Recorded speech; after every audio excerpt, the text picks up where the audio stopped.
at 6 years old, I did like the front cover of an indie band's album when I was really young, and it's like the scariest picture I've ever seen in my life.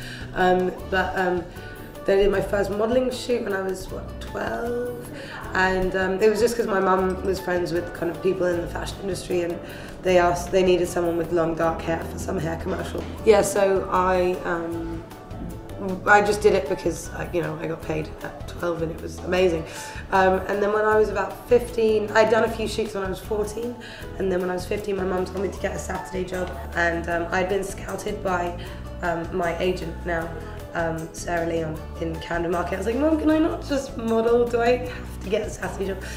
She's like, yeah, okay, go along. So I went along and they signed me straight away, and I went full-time when I was 17, so that was 2 years ago. And I kind of worked a lot in London, and then I came out here and got to work with Stephen Klein, and that kind of kicked off everything all everywhere, which was great because he's such a genius and an amazing character. So yeah, that's kind of my modelling history, really. My first photo shoot was, when I was 12 for that hair commercial, and I just couldn't believe how long it took to get hair and makeup done. I was like, all you have to do is, put some makeup on and I'm done. It shouldn't take 6 hours. And then I remember just sat in this seat with this really bright light on it, just being like, oh my eyes, why am I? And they made me sit like that. But literally for like the entire time, I was just like, is this what I'm letting myself in for? Like, really? But it's got better since. I've been able to move my head from that position and stuff. I choose to stay away from runway a lot, just because, I have boobs, I have hips, and I kind of like that. And it kind of has worked in my favour, and I'm not ever, naturally, I'm never going to be as thin as like the true model sizes or whatever. So I've kind of chosen to sort of steer clear of runway, apart from with designers who are either my friends or I really admire. Like, I do Vivienne Westwood, all of the Vivienne Westwood shows, because I just adore her. She was the reason why I started liking fashion in the first place. So of course I'm always going to do her shows, and I did, I do PPQs because they're my friends and I love their clothes, and I did Chanel, which was like a huge honour.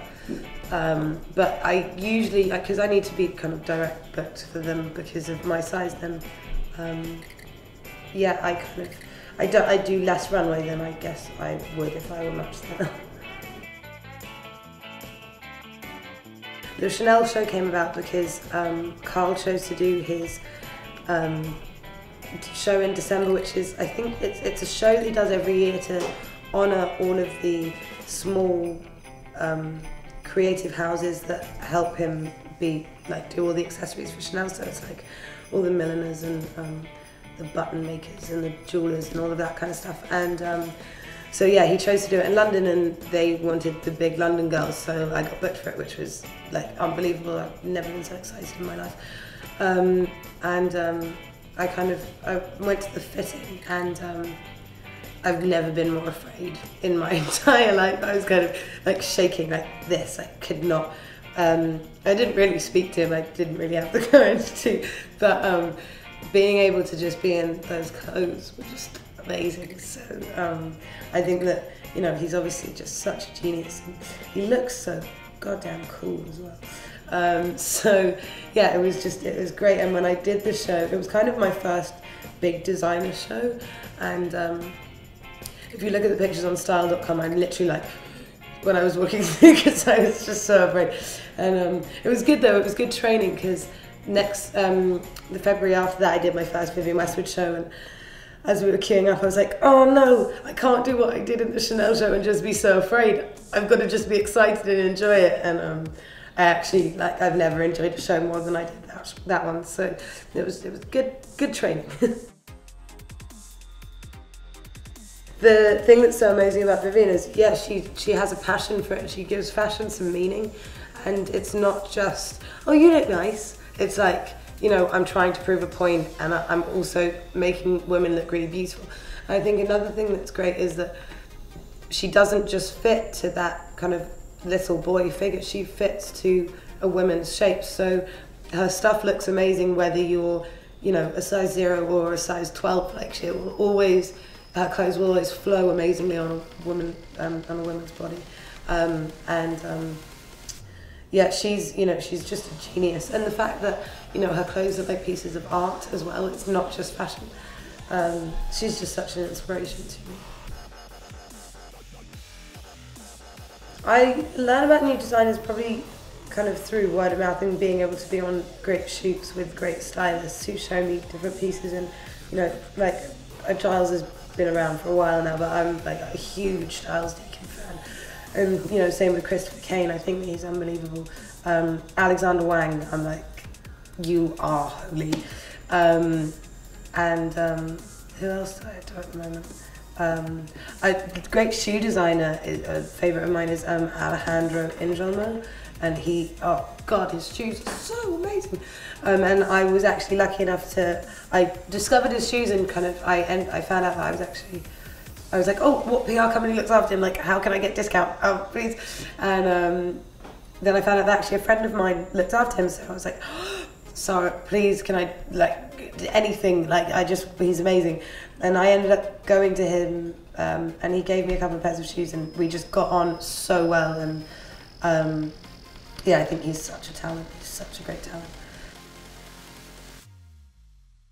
Yeah, I kind of collect kind of vintage accessories, and I love, you know, new bags. I don't really do the whole vintage bag thing because I can't ever find the right ones. Oh no, apart from I found an old hunting bag, which was quite cool, like a little satchel. Yeah, I love kind of, yeah, I love all the Tibetan old belts and hats and crazy big earrings. And I found this amazing jewelry designer called Anina Vogel, who goes and finds like loads of charms from all over the country and kind of makes these amazing necklaces to a person's personality. So it's kind of like my one has like a mini passport because I travel loads and I'm interested in photography, so it's a little camera on it, and like they're just such beautiful things. So yeah, I do like my accessories. The whole DJ thing for models, or for me anyway, is just I like listening to the music that I like to listen to when I go out, and I quite enjoy, you know, putting on the music I like and dancing around to it. So I think that the reason why people hire models to DJ is because not only do they get good music, but they have, you know, like a pretty face behind it. So it's kind of good entertainment all around, maybe. I'm actually really interested in taking pictures, and I've been kind of, since I started modelling, I've got a great camera, and I kind of ask really annoy every photographer. I'm like, what happens when you do this sound? Yeah, working with Stephen Klein was, yeah, my kind of first biggie, and that was amazing. And he's just has such a great vision that no one else could ever see it but him, and he kind of works all of these kind of crazy things up that you don't ever quite understand until you see the final image, and you're like, oh, I understand now. Oh, okay, right, I get it. And yeah, he's just got such a great eye. And kind of, I've had the pleasure of working with Terry Rich.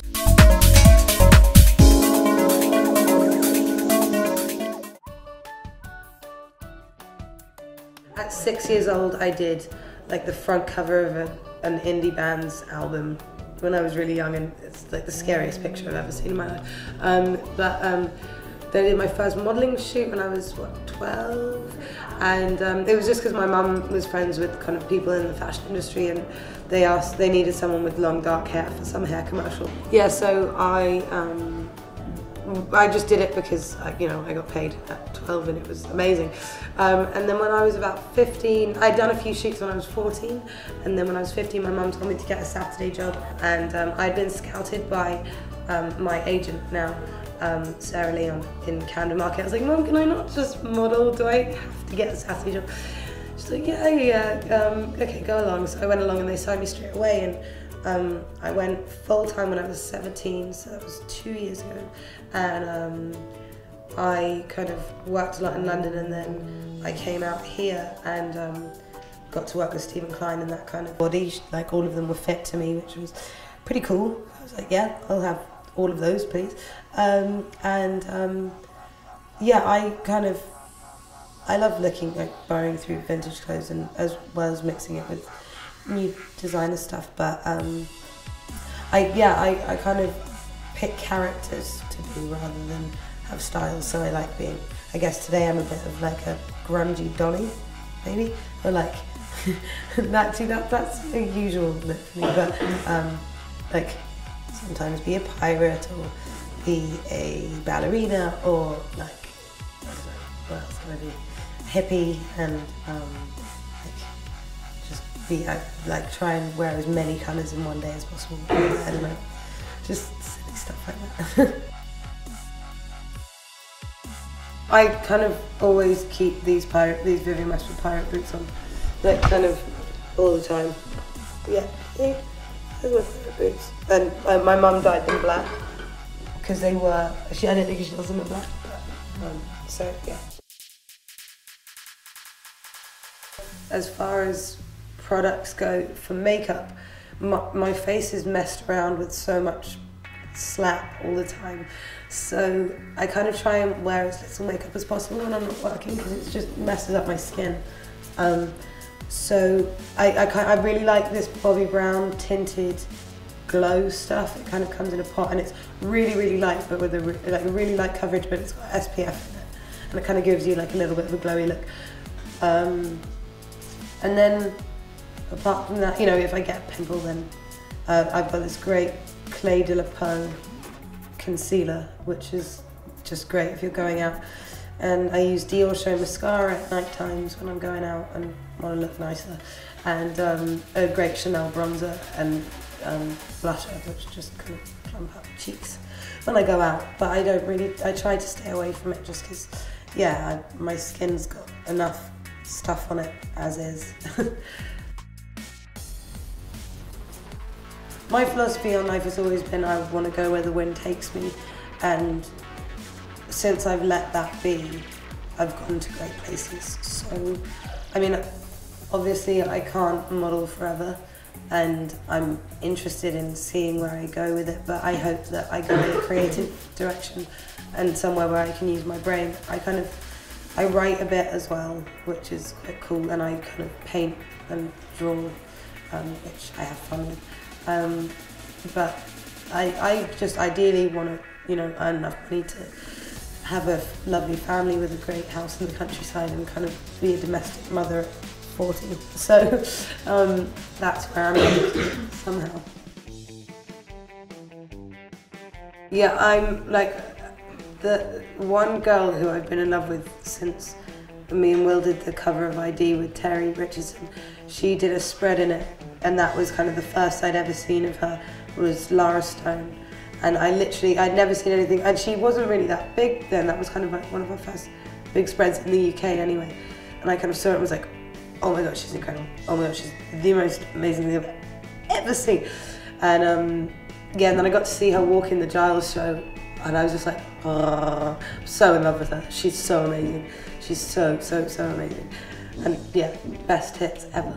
But yeah, no, she's great. I like that she's kind of pioneering this whole models with boobs thing.